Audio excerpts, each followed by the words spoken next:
Text 7.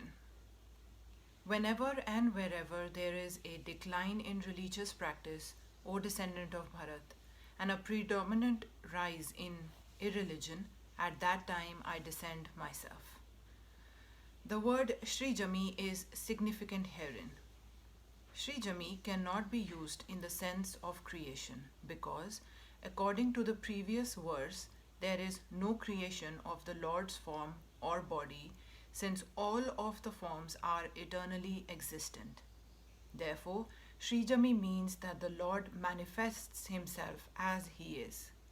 Although the Lord appears on schedule, namely at the end of the Dwapar Yug of the 28th millennium of the 7th Manu in one day of Brahma, he has no obligation to adhere to such rules and regulations because he is completely free to act in many ways at his will. He therefore appears by his own will whenever there is a predominance of irreligiosity and a disappearance of true religion. Principles of religion are laid down in the Vedas, and any discrepancy in the matter of properly executing the rules of the Vedas makes one irreligious. In the Bhagavatam, it is stated that such principles are the laws of the Lord. Only the Lord can manufacture a system of religion. The Vedas are also accepted as originally spoken by the Lord himself to Brahma from within his heart. Therefore, the principles of dharma or religion are the direct orders of the Supreme Personality of Godhead. These principles are clearly indicated throughout the Bhagavad Gita. The purpose of the Vedas is to establish such principles under the order of the Supreme Lord, and the Lord directly orders at the end of the Gita that the highest principle of religion is to surrender unto him only and nothing more. The Vedic principles push one towards complete surrender unto him, and whenever such principles are distributed by the demoniac, the Lord appears. From the Bhagavatam, we understand that Lord Buddha is the incarnation of Krishna, who appeared when materialism was rampant and materialists were using the pretext of the authority of the Vedas.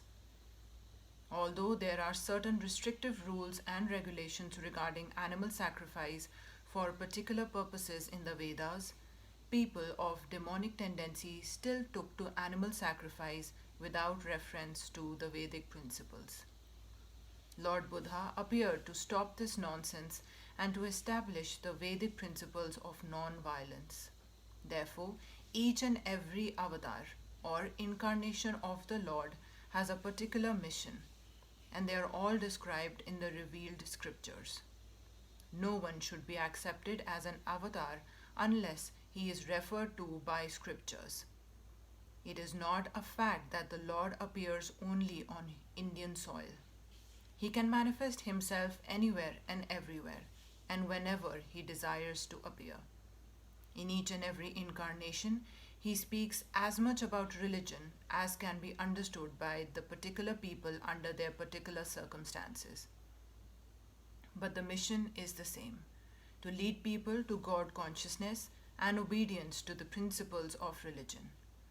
Sometimes he descends personally, and sometimes he sends his bona fide representative in the form of his son or servant or himself in some disguised form. The principles of the Bhagavad Gita were spoken to Arjun, and for that matter to other highly elevated persons, because he was highly advanced compared to ordinary persons in other parts of the world. 2 plus 2 equals 4 is a mathematical principle that is true in the beginner's arithmetic class and in the advanced class as well. Still, there are higher and lower mathematics. In all incarnations of the Lord, therefore, the same principles are taught, but they appear to be higher and lower in varied circumstances. The higher principles of religion begin with the acceptance of the 4 orders and the 4 statutes of social life, as will be explained later. The whole purpose of the mission of incarnations is to arouse Krishna consciousness everywhere. Such consciousness is manifest and non-manifest only under different circumstances.